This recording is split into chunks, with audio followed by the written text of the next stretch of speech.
Welcome to the Sales Beat podcast, where we explore sales intelligence in fast-moving consumer goods and how you can deliver against your sales goals. I am Veena Giridhar, and I'm the CEO and co-founder of SalesBeat, an AI-driven platform eliminating lost sales in fast-moving consumer goods sector due to understocking and overstocking. Last week, we covered the skyrocketing inflation influencing consumption choices and sales in most markets. Rapidly rising inflation is putting pressure on people's wallets, and we are having to make difficult choices.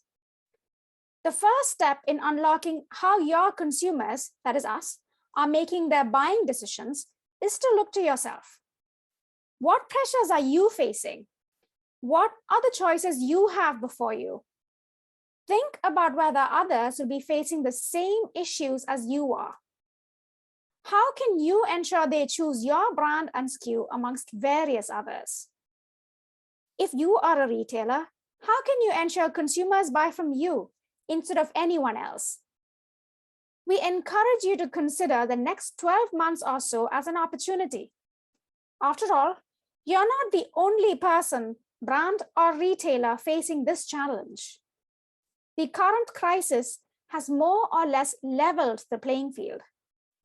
Everyone is experiencing supply chain constraints and facing increasing raw material costs. The rise in raw material costs are driven by not just the cost of the raw materials that go into the product that you actually eat or use, but also its packaging. So today, let's look at drivers of packaging cost increases and how you can mitigate the resulting product cost increase.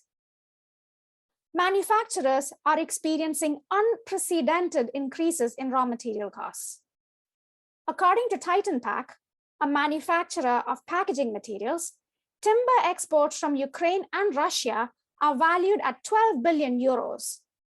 This is having an extraordinary impact on paper, pulp, and corrugate prices, which are significant drivers of cost increases and resultantly price increases.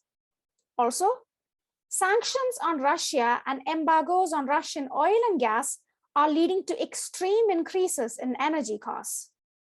As paper and plastics are particularly energy-intensive industries, this is another factor driving increases in packaging costs. Another significant driver of cost increases in plastic and paper packaging is the boom in e-commerce during the pandemic. According to McFarlane Packaging, the spike in online sales in 2020 alone was the equivalent of 5 years' growth in the sector. Another little known but interesting stat is that starch is essential for paper making. According to a study by Rabobank, starch is one of the essential raw materials in paper manufacturing, from graphic paper, folding carton, to container board. In the case of paper packaging, that is, container board and folding carton, it can increase the strength of the liner board when used as surface treatment, especially for recycled grades. Paper manufacturers use cornstarch in the US, potato starch in Europe, tapioca starch in Asia, and wheat starch in Australia.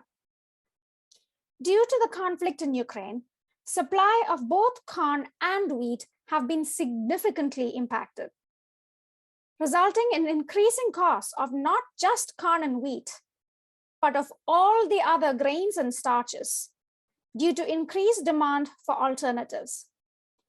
There are several other drivers that we are not going to go into today, as the focus is on how to mitigate these and make your product more affordable for your consumers.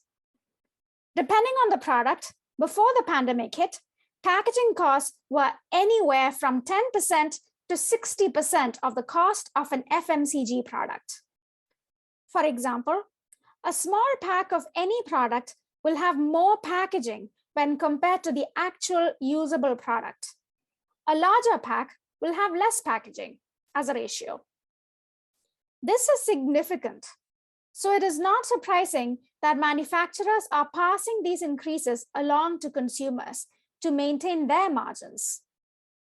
But the question that no one has asked about packaging is whether it is absolutely necessary in light of sustainability and the impact processing of packaging is having on climate change.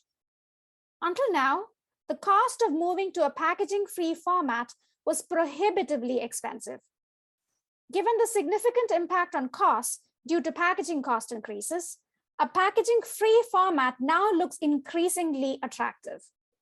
Also, this is likely to have a positive impact on consumer demand, as more consumers look for package-free options. For retailers and supermarkets, this may even be a competitive advantage over the consumers who are opting for e-commerce, which would struggle to implement packaging-free solutions. So while the short-term fixed cost of implementing a packaging-free solution may be high, the benefit would be your ability to maintain or even gain market share from competitors. This would allow you to achieve break-even volumes sooner than it previously would have, and at the same time, increase brand loyalty amongst consumers. So we encourage you to brush those cobwebs off the business cases for going packaging free and revise those numbers against current market realities. Historically, all the brands that have survived significant economic crisis have one thing in common. They invest in initiatives that drive long-term retention of consumers. Going packaging free is one of them. If you are a direct-to-consumer brand, look at whether you can put in place reusable container alternatives that can be sent back for refilling. Next week, we'll look at a different element of what is driving inflation and how you can mitigate it. In the meantime, if you have any thoughts on how to mitigate packaging cost increases and resultantly pricing, or drive sales during these difficult times, leave a comment here if you're watching on YouTube, and we'll address them in a future episode. If you are listening to this on Apple or Spotify, email me on veena@salesby.co with any questions. Thank you for listening.